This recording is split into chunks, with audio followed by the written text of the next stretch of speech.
वो समाज जो बढ़ रहा है, आगे बढ़ रहा है, पर क्या ये समाज पहले से ऐसा था?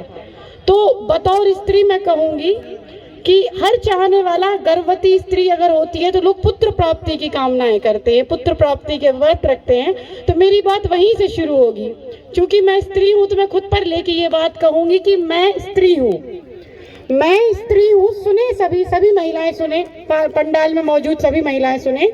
मैं फिर से पढ़ूंगी, शुरू करूंगी कि मैं स्त्री हूँ, मैं स्त्री हूँ जो तुम्हारी बद्दुआओं का असर हूँ, मैं स्त्री हूँ जो तुम्हारी बद्दुआओं का असर हूँ। दूधो नहाओ, पूतो फलो, सदा सुहागिन रहो, बेटे ही बेटे हो, ऐसी तमाम धारणाओं पर बेअसर हूँ। मैं स्त्री हूँ जो तुम्हारी बद्दुआओं का असर हूँ।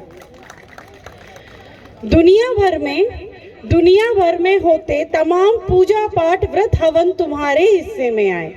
दुनिया भर में, ये पुरुषों के लिए जरूर किया जाता है, तो मैं कहूंगी कि दुनिया भर में होते तमाम पूजा पाठ व्रत हवन तुम्हारे हिस्से में आए। मैं तो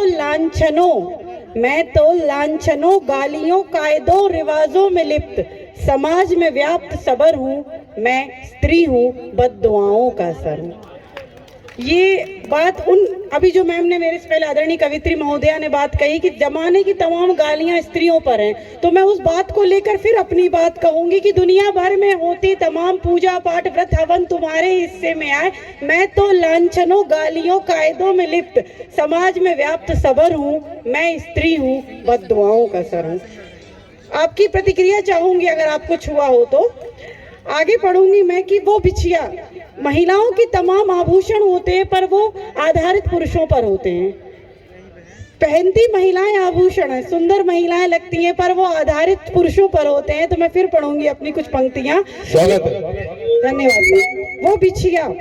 वो बिछिया सिंदूर चूड़ी जैसे तमाम गहनों की ओट तुम्हारे हिस्से में आई। वो बिछिया चूड़ी सिंदूर जैसे तमाम गहनों की ओट तुम्हारे हिस्से में आई।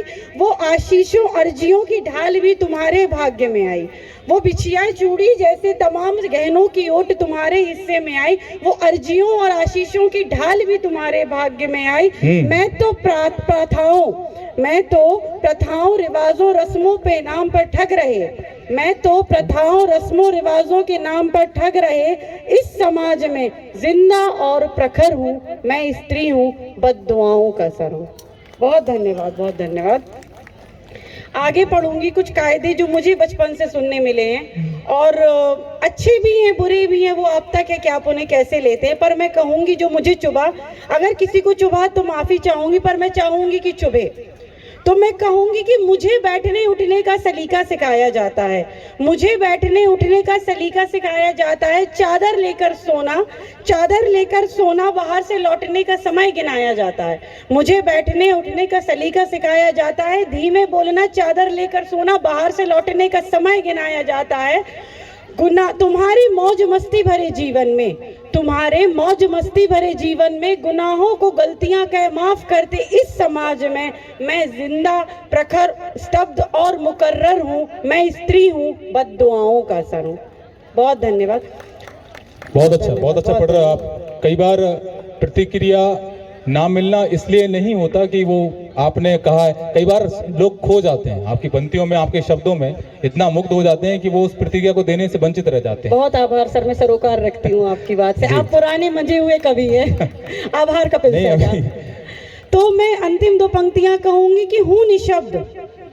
स्त्रियों को जनरली चुप करा दिया जाता है, तो अब मैं अपनी चुप्पी पर आ गई हूँ कि हूँ निशब्द हूँ बेबात, अब बातों से न रिझाओ मुझे। हूँ निशब्द हूँ बेबात, अब बातों से न रिझाओ मुझे। तुमसे दूर हूँ आजाद, तुमसे दूर हूँ आजाद, अब फिर अपने पास न बुलाओ मुझे। एक तरफा समाज के लिए है कि हूँ निशब्द हूँ बेबात, अब बातों से न रिझाओ मुझे। तुमसे दूर हूँ आजाद, अब फिर अपने पास न बुलाओ मुझे। बहुत धन्यवाद। बहुत अच्छा। एक और बात जो मैं अपनी बात को आगे बढ़ाते हुए कहूंगी कि हमेशा से आदरणीय राम जी और सीता माता की आदर्श जोड़ी को आदर्श बताया जाता है और सिखाया जाता है कि मर्यादा पुरुषोत्तम राम थे। तो मेरी दृष्टि थोड़ी सी दूसरी तरफ भी गई कि मर्यादा पुरुषोत्तम राम को के पीछे अगर सीता नहीं होती तो क्या वो मर्यादा पुरुषोत्तम राम होते? तो इस बात के लिए मैं बात कहूंगी कि सिया मतलब माँ जानकी, हम सबकी पूजनीय माता सीता, कि सिया कब राम संग रही है। मैं कहूंगी, कहते हैं माता सीता और राम सी जोड़ी हो ऐसा ही जीवन चले, तो मैं कहूंगी कि सिया कब राम संग रही है। कभी रावण ने हर लिया तो कभी राम के लोक लाज में तजी है। सिया कब राम संग रही है। कभी महलों में पली जानकी, कभी महलों में पली जानकी, राम संग वन वन चली है। तो कभी रावण का महल त्याग अशोक वाटिका के वृक्ष तले बसी है। सिया कब सुख में रही है। सिया कब सुख में रही है। कभी राम के विच्छोह में, कभी राम के विच्छोह में पल पल जली है। तो कभी खुद की पवित्रता साबित कर अग्नि में तपी है।